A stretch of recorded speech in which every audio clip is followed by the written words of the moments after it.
आकिबतु लिल्मुत्तकीन वस्सलातु वस्सलामु अला सय्यिदिल अंबियाइ वल मुरसलीन व अला आलिहि व अस्हाबिहि तय्यिबीन अत्ताहिरीन अम्मा बाद फ़अऊज़ु बिल्लाहि मिनश शैतानिर रजीम बिस्मिल्लाहिर रहमानिर रहीम व इन्नका लअला खुलुक़िन अज़ीम सदक़ल्लाहुल अज़ीम।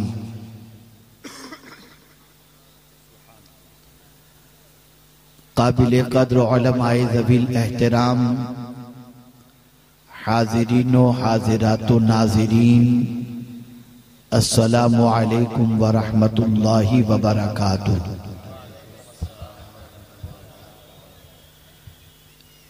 मेरे प्यारे आका सल्लल्लाहु ताला अलैहि वसल्लम के प्यारे दीवानों और ख़वातीन इस्लाम,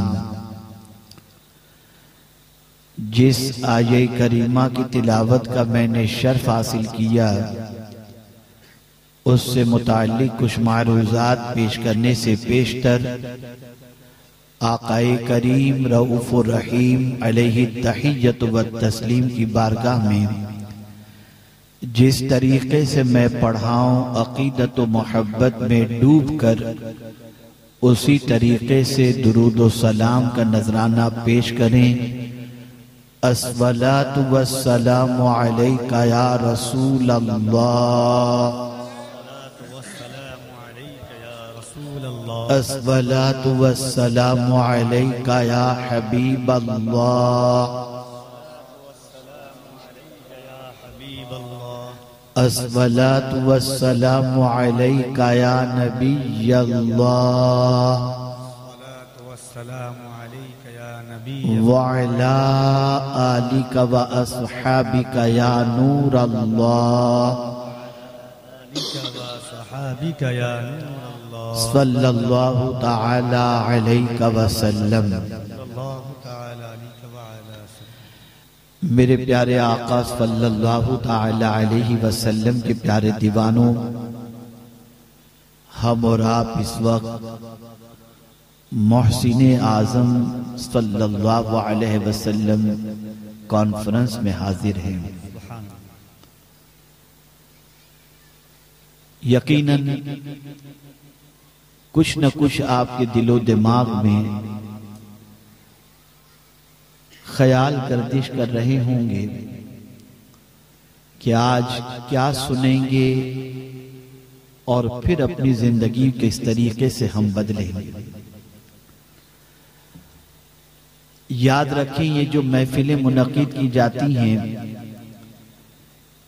इन महफिलों का मकसद अपनी जिंदगी को गलत रास्ते से हटाकर मदीने के रास्ते की तरफ ले जाना है।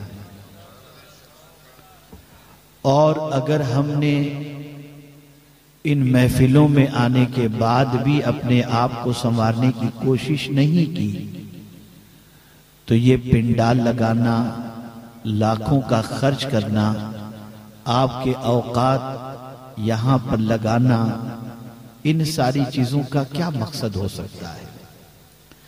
बड़ी मादरत के साथ मैं अर्ज करूंगा, जिस तरीके से हमने बहुत सारी चीजों के मकासिद न जानने की कोशिश की और न उन मकासिद पर अमल करने की कोशिश की, उन्हीं में से इन बड़े बड़े प्रोग्राम्स में शिरकत के हवाले से भी हमारा कोई खास मकसद नहीं होता। मिसाल के तौर पर नमाज को ले लीजिए। हम नमाज तो पढ़ते हैं, मकसद नमाज पेश नजर नहीं। और यही वजह है कि इधर मस्जिद से नमाज पढ़ करके बाहर निकले, मस्जिद की टोपी को हमने मस्जिद में रख दिया और सजदा करके निकलने के बाद भी हमारी आंखों में हया नहीं रहती। बाहर निकलते ही अगर कोई जवान लड़की गुजरती है तो उसे टिकटिकी बांधकर देखना शुरू कर देते हैं। आखिर क्या वजह है कि नमाज पढ़कर निकल करके हमारी आंखों में हया नहीं रहती? वजह सबसे बड़ी यह है कि हमने नमाज के मकसद को नहीं समझा। अल्लाह ने नमाज के मकसद को बयान फरमाया, इन्ना स्वलात तन्हा अनिल फाशाइ वल मुनकर, कि बेशक नमाज बेहयाई और बुरी बातों से रोकती है। ए रसूल आज़म सल्लल्लाहु ताला अलैहि वसल्लम के प्यारे दीवानों, जब नमाज का मकसद हमने नहीं समझा तो नतीजतन नमाज हमारी जिंदगी में वो इनकलाब नहीं ला पाती जिसके लिए अल्लाह ने हम पर नमाज फर्ज फरमाई थी। रोजे का मकसद है मुत्तकी बनाना। या अय्युहल्लज़ीना आमनू कुतिबा अलैकुमुस सियाम कमा कुतिबा अलल्लज़ीना मिन क़ब्लिकुम लअल्लकुम तत्तक़ून। लेकिन एक महीने तक जायज चीजों से अल्लाह की रजा के लिए सुबह सादिक से लेकर गुरूब आफताब तक खाना हलाल हमारे पास मौजूद है, लेकिन सुबह सादिक से गुरूब आफताब तक इसलिए सिर्फ खाना नहीं खाते कि अल्लाह देख रहा है और उसने हम पर माह रमजान के रोजे फर्ज फरमाए। और खाने से बचना, पानी से बचना, मशरूबात से बचना और अमल ज़ौजियत से सुबह सादिक से लेकर गुरूब आफताब तक बचना, इसी का नाम रोजा है। लेकिन ये रोजे का मकसद क्या है? ताकि हम मुत्तकी बन जाएं। लेकिन अल्लाह अकबर, माह रमजान की ये प्रैक्टिस माह रमजान की 27वीं के बाद मुत्तकी तो क्या बनाती, नमाजें छुटनी शुरू हो जाती हैं, तरावी छुटनी शुरू हो जाती है। और बड़ी माजरत के साथ अल्लाह मुझे भी माफ फरमाए, 27वीं को मस्जिद के अंदर कुरान शरीफ खत्म होता है तो रमजानुल मुबारक के जाने का इंतजार नहीं, ऐसा लगता है धक्के मार मार के माह रमजान को लोग निकाल रहे हैं। और माह रमजान के बाद आप देखें, जो बंदा तरावी के अंदर 20 रकात पढ़ने से हिचकिचाता नहीं था, अब मस्जिदें उसका इंतजार करती हैं। जो माह रमजान में कुरान शरीफ की तिलावत से अपनी सुबह करता था, अब फज्र की नमाज भी बिस्तर पर गुल और कुरान शरीफ इंतजार करता है कि फिर माह रमजान का चांद कब आसमान पर तुलू हो और फिर ये बंदा मुझे हाथ लगाए और मेरी तिलावत से अपने दिल को मुनव्वर व मुजल्ला करे। और वो बंदा जो हलाल चीजों से सुबह सादिक से लेकर गुरूब आफताब तक माह रमजान से बचता रहा, माह रमजान के गुजर जाने के बाद उसकी जिंदगी हराम की दहलीज पर पहुंचती हुई नजर आती है। मशरूबात और माकुलात से लेकर हराम औरतों के साथ अपने रिश्ते को मुंसलिक करता हुआ नजर आता है, जोड़ता हुआ नजर आता है। वजह क्या है? उसने रमजानुल मुबारक के रोजे जो अल्लाह ने फर्ज फरमाए उसके मकसद को वो नहीं जानता था, और मकसद से गफलत की बुनियाद पर उसकी जिंदगी मुत्तकी और उसकी जिंदगी तकवा शिआर नहीं बन पाई। आप जरा देखें हज को, मेरे प्यारे आका सल्लल्लाहु अलैहि वसल्लम के प्यारे दीवानों, सारे गुनाह वक़ूफ़ अरफा की वजह से अल्लाह अज़्ज़ व जल्ल ने जो हुकूकुल्लाह थे उसे माफ फरमा दिया। मुज़दलिफ़ा में हुकूकुल इबाद के सिलसिले में माफी अता फरमा दी, लेकिन वहां से गुनाह छोड़कर गुनाह की माफी का परवाना पाने के बाद हज की मकबूलियत और हज के अय्याम के सिलसिले में कुरान ने मकसद बयान फरमाया, फला रफसा वला फुसूका वला जिदाला फिल हज। उन अय्याम के अंदर जो हज के हैं उनमें बेहयाई से, गुनाहों से, झगड़े से बचने का हुक्म दिया गया, ताकि ये प्रैक्टिस बंदे की बन जाए और माहे अय्याम हज के गुजर जाने के बाद, हज की अदायगी के बाद वो अपने आप को इन गुनाहों से बचा सके। लेकिन मैंने हज करने के बाद मीना ही में लोगों को झगड़ते देखा, फुजुल बकवास करते देखा और गुनाह करते देखा। आप जरा देखें, जब हज का मकसद पेशे नजर न रहा तो इंसान बस जाता है और आता है। मैं बड़ी मादरत के साथ अर्ज करूंगा, हमारे यहाँ बहुत सारी मसाजिद के मामले चल रहे हैं और मुसलमान परेशानी का शिकार है, सोचता है पता नहीं क्या होगा। आखिर मैं आपसे पूछना चाहता हूँ, हमारी ही तो मस्जिदें थी और हम ही तो थे कि आज से 50 साल पहले नमाज पढ़ करके कोई मस्जिद से मुसलमान निकलता तो गैर मुस्लिम दरवाजे पर पानी का गिलास लेकर खड़ा होता कि ये मुसलमान पानी पर दम कर दे तो मेरे घर का मरीज शिफा पा जाएगा। लेकिन आज अफसोस की बात है कि उसी मस्जिद के अंदर रखे हुए पानी के गिलास को जंजीर से जकड़ के रखना पड़ता है कि कहीं इसे कोई चोरी करके न ले जाए। आप जरा सोचो और अंदाजा लगाओ, वजह क्या है कि हमने मकसद हर चीज का फरामोश कर दिया। कहने वाले ने तो कहा, रह गई रस्म अदा रूहे बिलाली न रही, फलसफा रह गया तलकीन गजाली न रही। मैं तो कहता हूं सिर्फ रजान की रस्म ही की बात नहीं, सारी चीजें रस्मी ही हो गई हैं इल्ला माशाअल्लाह। अगर कोई चीज सही मानों में हकीकत के अंदर है तो वो सिर्फ मौत है, बाकी सारी चीजें रस्मी हो गई। आदमी किसी के सामने मुस्कुराता भी है तो रस्मी तौर पर मुस्कुराता है, आर्टिफिशियल मुस्कुराता है। अर्ज करने का मंशा ये है, अगर इन जलसों में आने के मकसद को हम पेशे नजर रखे होते और उस मकसद के तहत हम इन जलसों में आए होते तो आते तो जलसे के अंदर गुनहगार बनकर, लेकिन जब लौटते तो नेकोकार बनकर के लौटते, जिंदगी में इनकलाब पैदा हो जाता। आइए मैं आपको बताऊं मेरे प्यारे आका सल्लल्लाहु तआला अलैहि वसल्लम के प्यारे दीवानों, ये जलसे कितने अजीम हुआ करते हैं। ये रसूल आजम सल्लल्लाहु अलैहि वसल्लम के जिक्र पाक की महफिलों की अजमत, अल्लाहु अकबर। आप अंदाजा लगाएं मेरे प्यारे आका सल्लल्लाहु तआला अलैहि वसल्लम के प्यारे दीवानों, अल्लाह के कुछ मासूम फरिश्ते ऐसे हैं जो जमीन पर ऐसी महफिलों की तलाश में निकलते हैं जिन महफिलों में अल्लाह का जिक्र हो रहा हो, अल्लाह के रसूल सल्लल्लाहु अलैहि वसल्लम का जिक्र हो रहा हो।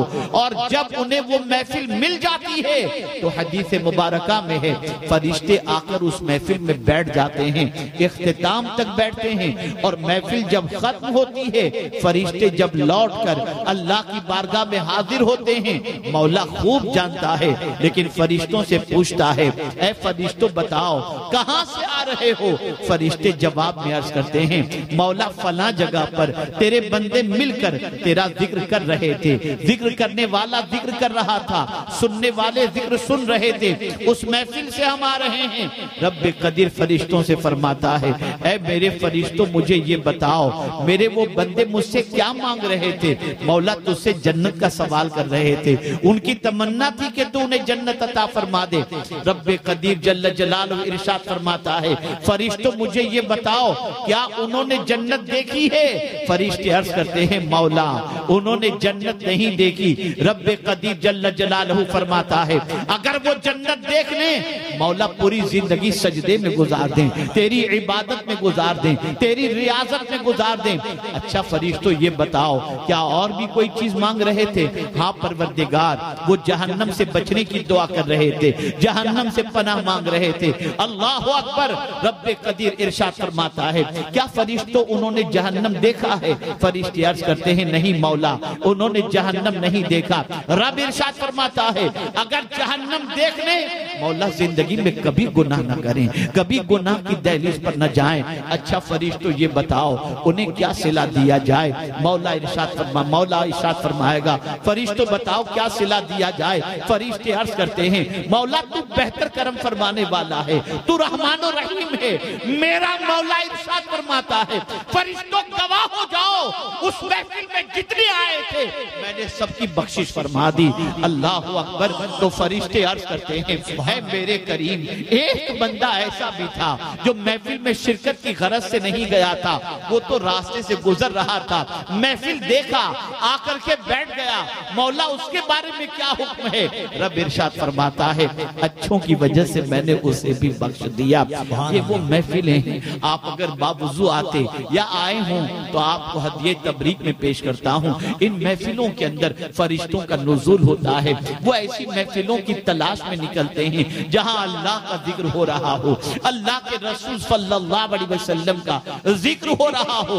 मेरे प्यारे आका सल्लल्लाहु अलैहि वसल्लम के प्यारे दीवानों, हम तो उठे जैसे तैसे चले आए नहीं, अदब का दामन थामो। इन महफिलों के अंदर जितना अदब करोगे उतनी बरकतें नजर आएंगी। सैयदना गौसुस सकलैन, कुतुब रब्बानी, महबूब हक्कानी, कंदील नूरानी, मीरा शाह शेख, सैयदना सैयद अब्दुल कादिर जिलानी रज़ियल्लाहु मौला तबारक व तआला अन्हु खिताब फरमा रहे थे और आपके खिताब के अंदर एक कसीर मजमा मौजूद था। अल्लाह अकबर। दौरान खिताब गौसे पाक की नजर एक बंदे पर पड़ी, जिस बंदे की आंख लग गई थी, उस पर गुनूदगी तारी थी। अल्लाह अकबर। गौसे पाक अपना खुतबा रोक देते हैं, बयान रोकते हैं, मिंबर से उतरते हैं, जिसकी आंख लग गई थी उसके सामने जाकर हाथ बांध करके खड़े हो जाते हैं। अल्लाह अकबर। लोग हैरत में हैं कि ये क्या हो गया। अभी गौसे पाक रज़ी अल्लाह तआला अन्हु इसकी आंख खुलेगी, इस सोने वाले बंदे को सजा अता फरमाएंगे। लेकिन जैसे ही उसकी आंख खुली, गौसे पाक रज़ी अल्लाह तआला अन्हु ने फरमाया, ए बंदे तू क्या देख रहा था? उस बंदे ने कहा, आंख लगी थी मदीने के ताजदार को देख रहा था। गौसे पाक ने फरमाया, तू आंख बंद करके मेरे नाना जान को देख रहा था और मैं आंख खुली रख करके अपने नाना की जियारत कर रहा था। ये वो महफिलें हैं। नारे तकबीर, नारे रिसालत, सरकारे दो आलम कॉन्फ्रेंस। ये वो महफिलें हैं जिन महफिलों में कभी कभी किस्मत इस तरह से बेदार हो जाती है कि मुस्तफा प्यारे के जलवे नजर आ जाते हैं, लेकिन हर किसी के बस की बात नहीं। ऐसा मकसद भी होना चाहिए, ऐसा अदब भी होना चाहिए, ऐसा तसव्वुर भी होना चाहिए। जिक्र का अदब, जिक्र रसूल सल्लल्लाहु अलैहि वसल्लम का अदब अगर कोई बंदा अपना ले, उसकी जिंदगी संवर जाया करती है, उसकी आखिरत संवर जाया करती है। अर्ज ये कर रहा था, इन महफिलों में आओ ना तो बहुत अच्छी नीयत से आओ, खुशबू लगा करके आओ, वुजू करके आओ, सर पे टोपी रख करके बैठो, अदब के साथ बैठो, ताकि जब मुस्तफा प्यारे सल्लल्लाहु अलैहि वसल्लम अब मदीने मुनव्वरा से जब अपने गुलामों को देखना चाहें कि जरा देखो तो सही मेरे जिक्र की महफिल में आने वाले मेरे गुलामों का हाल क्या है, तो जब रसूल आज़म देखें और हमें अदब से देखें, मुस्तफा करम की नजर फरमाकर हमारी दुनिया भी संवार दे और हमारी आखिरत भी संवार दे। सुभान अल्लाह, सुभान। इन महफिलों के अदब को बजा लाओ, इन रस्मों से निकलो जो रस्मों के शिकार आज तक हम हो चुके हैं। अब आइए मैं आपको कुछ बातें अर्ज करने की सआदत हासिल करूं। इंशाअल्लाह मेरे बाद एक अजीम खिताब आप समाअत फरमाएंगे और कल भी इंशाअल्लाह अज़ीम मुहिब गिरामी हज़रत मौलाना सैयद अमीनुल क़ादरी साहब का भी खिताब समाअत फरमाएंगे। मैं बहुत खुश हूँ कि आज मुझे ऐसा वक्त दिया गया जो वक्त मैं चाहता हूँ और उस वक्त के अंदर मुझे हाजिरी की सआदत नसीब हो रही है। आइए मैं आपको बताऊं, आप अभी सबसे पहले ये नियत कर लो, सबसे पहले जैसा कि हजरत फुज़ैल बिन अयाज़ अलैहि रहमतु व रिज़वा अपनी वालिदा से इजाजत तलब करते हैं कि माँ मुझे इजाजत दे, शहर में बड़े खतीब आए हुए हैं, मैं उनकी खिताबत सुनने के लिए जाऊं। माँ ने कहा, बेटे उनकी खिताबत क्यों सुनने जाना चाहते हो? फुज़ैल बिन अयाज़ रज़ियल्लाहु तआला अन्हु ने अर्ज किया, माँ सुनाओ बड़े खतीब हैं। कहा, बेटे नहीं, इस नीयत से मत जाओ। तो माँ मैं क्या नियत करूं? बेटे नियत ये करो, जो भी अल्लाह और उसके रसूल के फरमान सुनाए जाएंगे उस पर तुम अमल करोगे, वरना सुनने के बाद अगर अमल नहीं करोगे तो दोहरे गुनाह का शिकार हो जाओगे। सुनो मेरे प्यारे आका सल्लल्लाहु अलैहि वसल्लम के प्यारे दीवानों, जब भी अल्लाह और उसके रसूल जल्ल जलालहु व सल्लल्लाहु अलैहि वसल्लम के जिक्र पाक की महफिल में जाओ, इस नियत से जाओ कि हम अपनी जिंदगी को बदलेंगे, अल्लाह और उसके रसूल के इरशाद पर अमल करेंगे। आज मैं सिर्फ एक मौजू पर अपनी गुफ्तगू को आपके सामने पेश करने की सआदत हासिल करूंगा और मैं चाहूंगा कि उस वस्फ को अपनाने की कोशिश करें जिस वस्फ की फजीलत अल्लाह के रसूल सल्लल्लाहु अलैहि वसल्लम ने अहादीस मुबारका में इतनी बयान फरमाई कि अगर मैं उसमें से उस वस्फ के हवाले से सिर्फ 2-3 फजीलतें बयान करूं तो आप इसकी अजमतों को महसूस कर सकेंगे। मेरे प्यारे आका सल्लल्लाहु अलैहि वसल्लम के प्यारे दीवानों, आज हमारी पहचान क्या है? गाली बोलने वाला मुसलमान, तंबाकू खाने वाला मुसलमान, सिगरेट पीने वाला मुसलमान, नशा करने वाला मुसलमान, लोगों का माल खा जाने वाला मुसलमान, कोई बातचीत का सलीका अगर नहीं है तो समझ दो मुसलमान। ये हमारी पहचान बनती जा रही है। हमारे अखलाक खराब हो गए, हमारे किरदार खराब हो गए, हमारा बिहेवियर खराब हो गया। हमारी पोजीशन ये है कि एक जमाना था हमारी पहचान हमारा अखलाक हुआ करता था, हमारी पहचान हमारा किरदार हुआ करता था। अल्लाह अकबर, मुझे याद आ रहा है स्पेन की सरजमीन से जब मुसलमानों को निकालने का मंसूबा बना और स्पेन की सरजमीन से जब बड़ी तादाद में मुसलमान निकल गए और जब वहां के लोगों को महसूस हुआ कि अब स्पेन के अंदर कोई मुसलमान नहीं रह गया, फिर भी ये ख्याल पैदा हुआ हो सकता है कि डर के मारे किसी मुसलमान ने दाढ़ी कटवा ली हो, डर के मारे मुसलमान तिलावत न कर रहा हो। मुसलमानों को कैसे पहचाना जाए? जासूसों को मुकर्रर किया गया, जासूसों का तकर्रुर हुआ और जासूसों के जरिए मुसलमानों को पकड़ने के लिए कौन सा हरबा इस्तेमाल किया गया? सुनिए, अल्लाह अकबर। एक चौराहे पर एक मटका रख दिया गया, पानी का गिलास रख दिया गया और एक कोढ़ के मरीज को मटके के थोड़े से फासले पर बिठा दिया गया और उससे कहा गया जब भी कोई यहाँ से आदमी गुजरे उससे पानी मांगना, उससे पानी तलब करना। अल्लाह अकबर। लोग गुजरते जाते, वो पानी मांगता, कोई पानी पिलाने को तैयार नहीं। कोढ़ का मर्द देखकर आदमी भाग जाता था, उस प्यासे को पानी नहीं पिलाता था। एक बंदा कोट और पेंट में मलबूस जब वहां से गुजरता है और उस शख्स ने कहा वाटर अल आतश, प्यास लगी है। अल्लाह अकबर। वो कोट पेंट में मलबूस बंदा मटके की तरफ बढ़ता है, पानी का गिलास भरता है और भरने के बाद उस कोढ़ के मरीज को दे देता है। जैसे ही पानी पेश किया, करीब में फैले हुए जासूस आते हैं, उसे पकड़ लेते हैं और कहते हैं तू कौन है? उसने अपना नाम ईसाई बताया और उसके बाद बड़ी तहकीक उन्होंने की तो तहकीक के बाद पता चला कि ये तो मुसलमान है। अल्लाह अकबर। उस बंदे ने कहा कि ये तो बताइए, न मेरे चेहरे पे दाढ़ी थी, न मैं कुरान पढ़ रहा था, न मैं मुसल्ले पे सजदा कर रहा था, मैंने तो सिर्फ एक कोढ़ के मरीज को पानी पिला दिया, तुमने कैसे पहचान लिया कि मैं मुसलमान हूँ? अल्लाह अकबर। जासूसों ने जवाब दिया अगर कोढ़ के मरीज को कोई पानी पिला सकता है तो मोहम्मद का दीवाना ही पिला सकता है। तेरे इस अखलाक को देखकर, तेरे इस किरदार को देखकर हमने पहचान लिया कि तू मुसलमान है। मैं पूछना चाहता हूँ, ये हमारी आइडेंटिटी थी, ये हमारी पहचान थी, अब तो पानी हाथ में से छीन लेना ये हमारी पहचान बन गई, लोगों का माल खा जाना ये हमारी पहचान बन गई। हमारी पहचान थी कि हमारे पड़ोस के अंदर गैर मुस्लिम रहता था तो अपने आप को सेफ महसूस करता था कि मेरी बेटी की आबरू पर कोई मुसलमान हाथ नहीं डाल सकता, इसलिए कि नबी का दीवाना निगाहों को नीचे रखता है। लेकिन अल्लाह अकबर, अब हमारी पहचान बदल गई, अब हमारी शनाख्त बदल गई। ए रसूल आजम सल्लल्लाहु तआला अलैहि वसल्लम के दीवानों, कभी आपने महसूस किया पैगंबर रहमत सल्लल्लाहु अलैहि वसल्लम इस फर्शे गीती पर क्यों मबरूस किए गए? हुजूर ने अपनी बासत के 2 मकसद बयान फरमाए, बुइस्तु मुअल्लिमा बुइस्तु लिउतम्मिम मकारिमल अखलाक। मैं तो इल्म बांटने के लिए पैदा हुआ हूँ, मबूस किया गया हूँ, मैं मुअल्लिम बनाकर मबूस किया गया और मैं अखलाक को मुकम्मल करने के लिए मबूस किया गया। आप अंदाजा तो लगाएं, पैगंबर इस्लाम सल्लल्लाहु अलैहि वसल्लम का एक बहुत बड़ा कारनामा कल मैंने बयान किया था, उलमा ने बहुत दाद दी और बहुत कबूल फरमाया और यहाँ माशाअल्लाह उलमा तशरीफ फरमाए। मैं तवज्जो चाहूंगा, जानते हैं इदारा साजी आसान है, इंसान साजी आसान नहीं। क्या बात है अल्लाह। हुजूर ने मदीने की सरजमीन पर कोई बड़ी यूनिवर्सिटी नहीं तैयार की, लेकिन मदीने में अबू बकर जैसा, फारूक आजम जैसा, उस्मान गनी जैसा, मौला अली जैसा ऐसा तैयार किया कि न ऑक्सफोर्ड पैदा कर सकती है, न कैम्ब्रिज जैसा पैदा कर सकती है। नारे तकबीर, नारे रिसालत। इसलिए कि हुजूर इंसान साजी के अंदर अपनी जिंदगी खत्म किए। अल्लाह अकबर, जिंदगी उन्होंने गुजारी। आइए मैं आपको समझाता हुआ चलूं।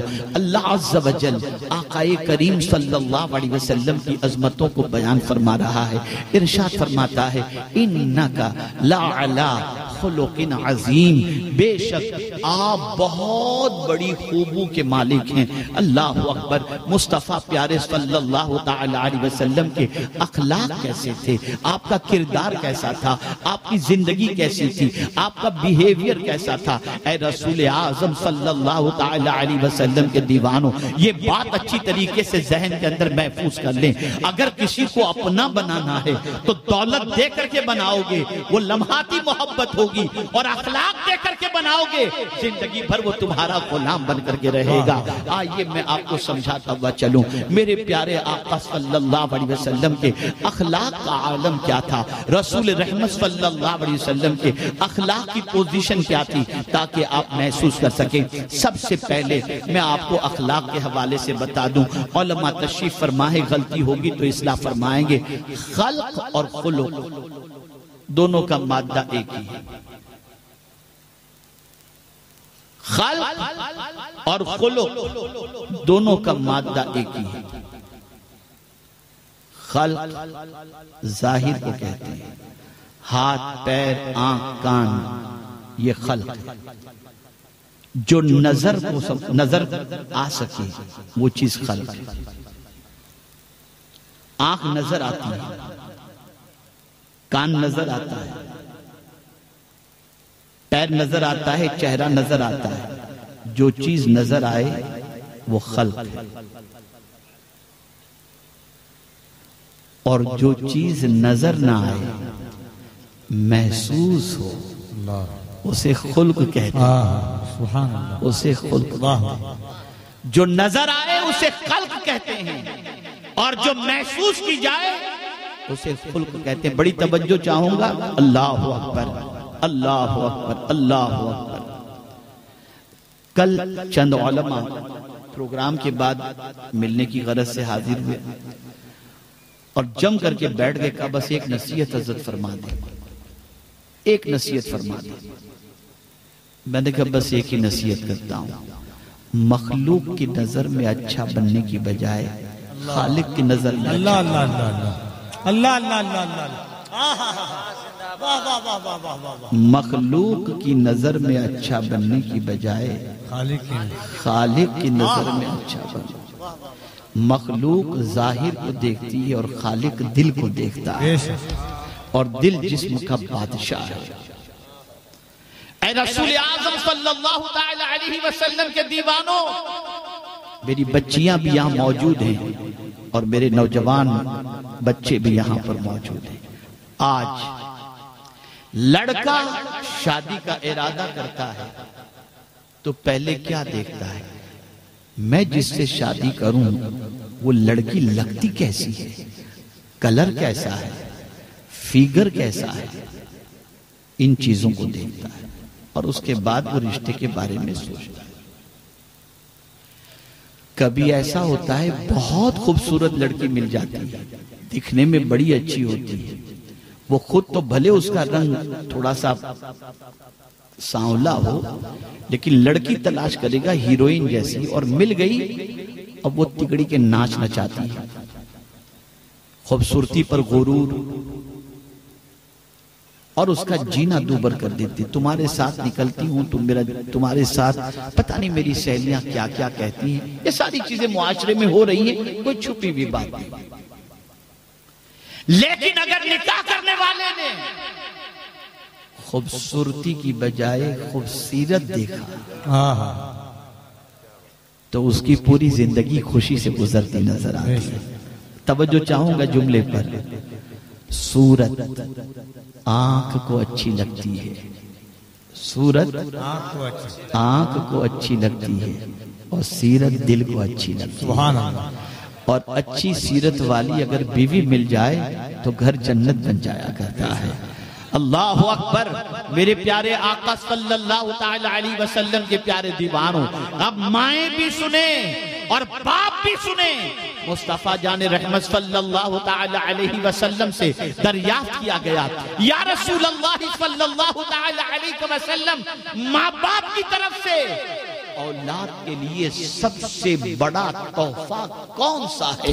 अल्लाह अकबर। आज आप देखें, बच्चे का बर्थडे है, बच्चे को माँ बाप गैजेट दिला देते हैं, बर्थडे की पार्टियां रखते हैं, उसके बाद बच्चे की जो ख्वाहिश होती है उसके मुताबिक चीजें दे देते हैं, कभी ब्रांडेड कपड़े पहनाते हैं, कभी आईफोन दिला देते हैं। मेरा बच्चा दूसरों के सामने फख्र के साथ चले, मेरा बच्चा दूसरों के सामने सर ऊंचा करके चले, उसकी कोई तमन्ना बाकी न हो। जब मैं मदीने के ताजदार अरवाहुना फिदाहु सल्लल्लाहु अलैहि वसल्लम से दरियाफ्त करता हूं,